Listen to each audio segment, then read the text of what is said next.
brother called Nasiruddin, that why are you absconding in Malaysia?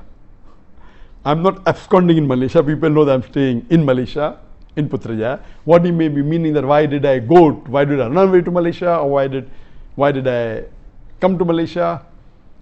And you know that there was an allegation by the Indian government because of the popularity, and many people were accepting Islam, and the new government, the BJP government, again is the Muslims, and they had a lot of agenda. So they laid allegation against me, first on terrorism, they could not prove it.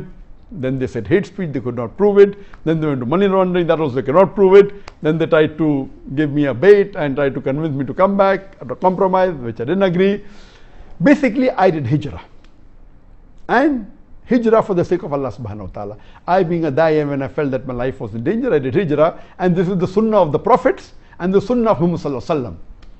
And I was happy that Allah made it possible for me to follow one of the sunnahs of the Prophet, which very few people can do. I did hijrah and I chose Malaysia. The reason is because I feel Malaysia is one of the best available Muslim countries in the world. Most of the Muslim countries in the world today have got problems. The best available amongst the Muslim countries, more than 56 that are there, I felt Malaysia was the best. That is the reason I came here.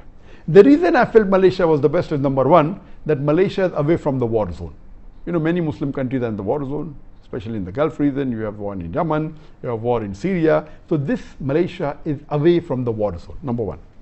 Number two, it's away from the wrong influence of the Western countries. You know, people, the Gulf countries and Muslim countries close, which are in Europe and otherwise, they're under the influence, the bad influence of the Western countries, which Malaysia is away. It has very little influence of America and the Western countries, number two. Number three, Malaysia is the country which has the strongest passport amongst the Muslim countries.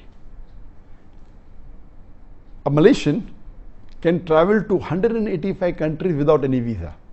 This was, I checked up last couple of months back. USA may be additional 2 countries. The highest is Japan, 190 countries. Then is Singapore, 189 countries. Then maybe UK, USA, 187, 186. Malaysia is 185 countries. The strongest passport amongst all the Muslim countries. That is point number 3. Point number 4, amongst the non-Arab Muslim countries, I'm not talking about the Arab Muslim countries, the non-Arab Muslim countries, on an average, a Malaysian, according to me, is a more practicing Muslim than an average Indian or average Pakistani. I do not mean bad for the Indians or the Pakistani, even I am an Indian Muslim. An average Indian Muslim or average Pakistani Muslim or a Bangladeshi Muslim, any non-Arab Muslim, Malaysia is, on average, a Malaysian Muslim is more practicing. You have the percentage wise, if you see a survey that says that in India, the Muslim coming to the 5 times compulsory Sun mosque is just a minute percentage. In Malaysia, it's a high percentage. The people fasting is a high percentage.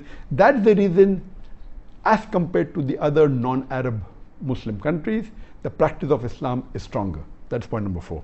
Point number 5, that in Malaysia, the federal religion is Islam. So you don't have to feel shy to call yourself Muslims. There are many Muslim countries where you feel shy to call yourself a Muslim. The majority are Muslims, more than 90% are Muslim, but because of the atmosphere, because of the so-called secular government calling themselves Muslims. So these were the reasons that I chose Malaysia over other countries. I had got requests from more than 12, 13, 14 countries to come and stay there, and I chose Malaysia as the best amongst the one available.